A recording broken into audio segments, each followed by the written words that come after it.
तो आपका सपना जो था वैज्ञानिक बनने का वो काफ़ी पुराना बचपन का आपका सपना था।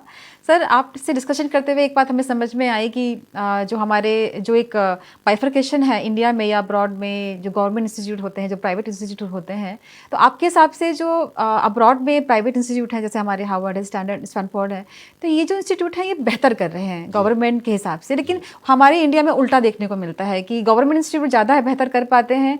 तो कुछ ऐसा बायस्ड है हमारे इंडिया में क्या प्राइवेट इंस्टीट्यूट और गवर्नमेंट इंस्टीट्यूट के बीच? ठीक है, ये मैं आपको इसलिए बहुत अच्छी तरह बता सकता हूँ जी। कि मुझे एक सेंट्रल यूनिवर्सिटी का भी वाइस चांसलर बनने का मौका मिला, एक स्टेट यूनिवर्सिटी का भी मौका मिला वाइस चांसलर बनने का, और एक प्राइवेट यूनिवर्सिटी का भी मिला। तो इसलिए मैं तीनों को बहुत अच्छी तरह समझता हूँ। और प्राइवेट यूनिवर्सिटी हिंदुस्तान में जो हैं और जो अमेरिका में है उसमें एक बहुत बड़ा फ़र्क है। अमेरिका में जितनी भी यूनिवर्सिटीज़ खुली हैं, दे आर फिलैंथ्रोपिक एक्टिविटीज़। मतलब किसी बहुत अमीर आदमी ने सोचा कि मैं अपनी ज़िंदगी का सारा पैसा डोनेट कर दूं और एक यूनिवर्सिटी बनाऊं। ठीक है, हिंदुस्तान में शायद ऐसा नहीं हुआ है। बहुत सारे बिजनेस हाउसेस, बहुत सारे लोगों ने सोचा कि शायद एजुकेशन इज़ आल्सो एक एक प्रोफेशन है और उसको पढ़ाने के लिए मैं एक इंस्टीट्यूशन खोलूं और उसमें जो बच्चों से फ़ीस इकट्ठी हो उसी से ही इंस्टीट्यूशन को चलाऊं। तो फ़र्क है। वहाँ पर किसी आदमी ने अपनी ज़िंदगी भर का पैसा डोनेट कर दिया। हिंदुस्तान में शायद ऐसा नहीं हुआ है। बहुत सारे बिजनेस हाउसेस ने हो सकता है शुरू में कुछ पैसा डोनेट किया, लेकिन बाकी ये इंस्टीट्यूशंस वहाँ की फ़ीस से ही चलते हैं। और मैं आपके साथ शेयर कर सकता हूँ, being a farmer vice chancellor of BHU, कि हर बच्चे के ऊपर करीब करीब BHU में 5 लाख रुपए सरकार खर्च करती है जी, हर साल। हर साल।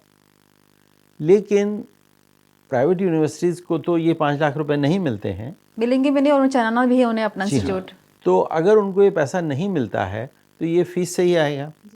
ठीक है, और फ़ीस शायद अगर आप 5 लाख रुपए लगाएंगे तो बहुत मुश्किल होगा, एडमिशन्स नहीं मिलेंगे। एडमिशन्स नहीं मिलेंगे। इसलिए जितनी फ़ीस वो ज़्यादा से ज़्यादा लगा सकते हैं और जितने बच्चे ज़्यादा से ज़्यादा एक क्लास में बैठा सकते हैं उससे पैसा इकट्ठा करते हैं।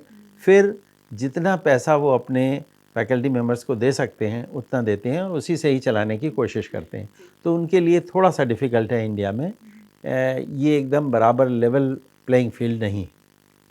और बाहर अब्रॉड में स्टैनफोर्ड? बाहर अब्रॉड में चाहे स्टैनफोर्ड हो, चाहे कोई भी प्राइवेट यूनिवर्सिटी हो, उसमें बहुत सारे डोनर्स होते हैं जो कि पैसा डोनेट करते हैं। और कई बार उनके यहाँ से निकले हुए बच्चे जो कि बहुत सक्सेसफुल होते हैं वो भी बहुत पैसा डोनेट करते हैं। एलुमनाई बहुत पैसा डोनेट करते हैं, उससे काम चलता है। तो ये डोनेशन के पीछे इंटेंशन क्या है, क्या सोच क्या है इसके पीछे कि वहाँ इतना? सोच ये है कि जब बच्चे को ये लगता है कि मैं इस इंस्टीट्यूशन में पढ़ा हूँ और उसी की वजह से मैं इतना सक्सेसफुल हुआ हूँ, तो उसका मन करता है कि मैं इस इंस्टीट्यूशन को कुछ बड़ा पैसा दे दूँ। हमारे देश में भी होता है, लेकिन शायद उस पैमाने पर नहीं होता है जैसा अमेरिका में होता है।